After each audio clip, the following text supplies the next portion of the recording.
Hello, cohorts. I'm Beth Shook.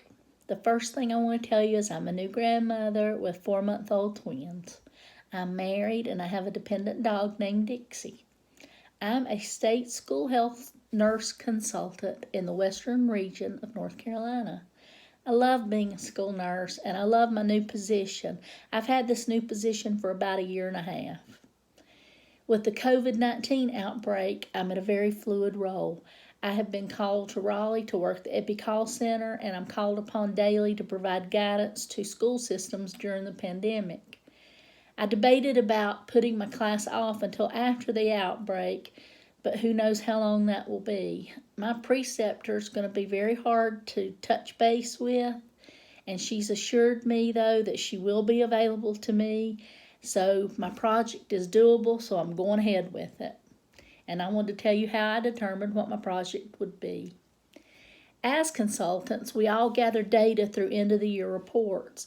One of the questions that we track is how many medication variances have you as a school nurse had this year, and how many times did you audit medication in your school setting? As North Carolina does not require a registered nurse in each building, delegation has become the normal way that medication is administered in the school system. School nurses are still responsible to delegate the training and oversee the training. Non-medical staff may not understand the importance of a student's medication to his education. The end-of-the-year report indicates that very few school nurses report variances or address variances in the school setting, and almost no formal auditing processes are currently being utilized in school systems. So at a face-to-face meeting in January, I asked all 7 of the other consultants to think about what is the most critical need in school nursing right now that we can see from our data gathering. We even asked ourselves about medication variances and what we could do to improve that process. And the thing that all 7 of us came up with was that medication auditing needed to be addressed.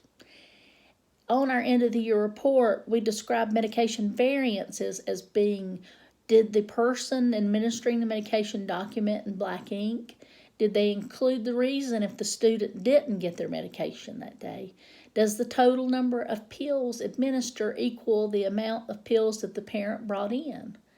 Are all the medication orders addressing the rights of a patient receiving medication? The majority of school nurses reported they had no medication variances and they had no formal medication audit process, so they only audited medication at the end of the year. Having 0 medication variances and not having a formal medication audit process is really just not realistic. So I decided to address that. I want to provide evidence-based resources to school nurses demonstrating the importance of auditing medication administration in the school setting because it helps the student receive his education. Due to federal and state laws, all students in schools have a right to a free and appropriate education. And due to the increasing number of students in schools with chronic conditions, which the data from our end-of-the-year report suggests that it's 15 to 25% of the student enrollment numbers have chronic conditions that require daily medications.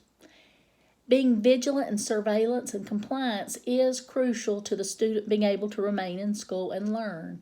Currently, there are no rules about medication audits in the school system, so I wanted to address that. I've had challenges in even finding current evidence-based practice as to why medication audits are so important in any medical setting. I've reached out to several colleges of pharmacy as well as the North Carolina Board of Pharmacy for guidance, so I'm waiting for some more evidence from them. I'm also working on individual student medication audits as well as audits for all the medication in one school building. I'm hoping to develop a flow chart where school nurses can look at a student's medication record and determine what the next step is in rectifying any variances in the process. So if you have any thoughts or suggestions for me, please let me know.